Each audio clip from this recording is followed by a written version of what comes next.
Hi. അപ്പം ഇന്ന് ഞാൻ എണ്ണ കാച്ചുന്ന വീഡിയോ ആയിട്ടാണ് വന്നിട്ടുള്ളത്.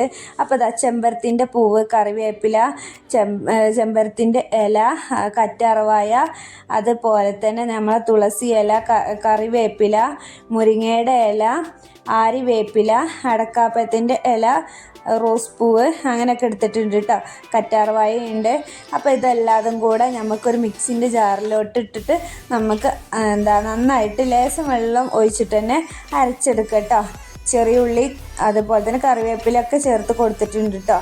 ഇങ്ങനെ നമ്മൾ എണ്ണ കാച്ചിട്ടുണ്ടെന്നുണ്ടെങ്കിൽ നമ്മളെ കുട്ടികളുടെ തലയിൽ പേന് പോവാനും അതുപോലെ തന്നെ മുടി കൊഴിച്ചിൽ, താരന്, മുടി പൊട്ടിപ്പോണ പ്രശ്നങ്ങൾ അങ്ങനെയുള്ള എല്ലാത്തിനും നല്ല ഉപകാരപ്പെടുന്ന ഒരു എണ്ണ കേട്ടോ.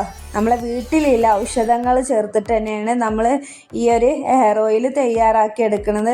അപ്പോൾ അതാ ഞാൻ ലേശം എണ്ണ അടുപ്പത്ത് വെച്ചിട്ടുണ്ടായിരുന്നു. പിന്നെ നമ്മൾ അരച്ച് വെച്ച അതും കൂടെ അതിൽ വാർന്നു കൊടുത്തു. അപ്പോൾ ഒന്നടായി വന്നപ്പോൾ ഞാൻ ഉലുവയും അതുപോലെ തന്നെ കരിഞ്ജീരകവും കൂടി ഇട്ട് കൊടുത്തു കേട്ടോ. എന്നിട്ട് നന്നായിട്ട് ഇളക്കി കൊടുത്തു. അപ്പോൾ അതാ ഈ ഒരു കളറാകുമ്പോൾ ഈ ഒരു ഇതാണ് കേട്ടോ അതിൻ്റെ പാകം.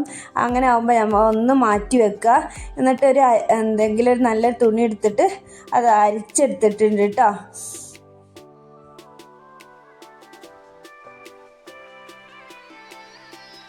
ഇങ്ങനൊരു ഹെയർ ഓയിൽ തയ്യാറാക്കി എടുത്തിട്ടുണ്ടെന്നുണ്ടെങ്കിൽ ഒരുപാട് കാലത്തിന് നമുക്കത് സൂക്ഷിച്ച് വെക്കട്ടെ. കുട്ടികളെ തലയിൽ ലേശം ഇതുപോലെ അങ്ങനെ എടുത്തിട്ട് തേച്ച് കൊടുക്കുക.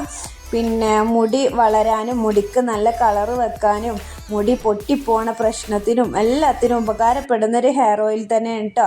കുട്ടികൾക്കൊക്കെ പ്രത്യേകിച്ച് ഓരോ തലയിലൊക്കെ പേൻ ഉണ്ടാവുമല്ലോ. അപ്പോൾ ഇങ്ങനെയൊക്കെ ഹെയർ ഓയിൽ തേച്ച് കൊടുത്താൽ കുട്ടികളുടെ തലയിലൊന്നും പേൻ ഉണ്ടാവില്ല. അപ്പോൾ എൻ്റെ വീഡിയോ നിങ്ങൾക്ക് ഇഷ്ടപ്പെടുകയാണെന്നുണ്ടെങ്കിൽ ലൈക്ക് ചെയ്യുക, ഷെയർ ചെയ്യുക, കമൻറ്റ് ചെയ്യുക, സബ്സ്ക്രൈബ് ചെയ്യാൻ മറക്കല്ലേ.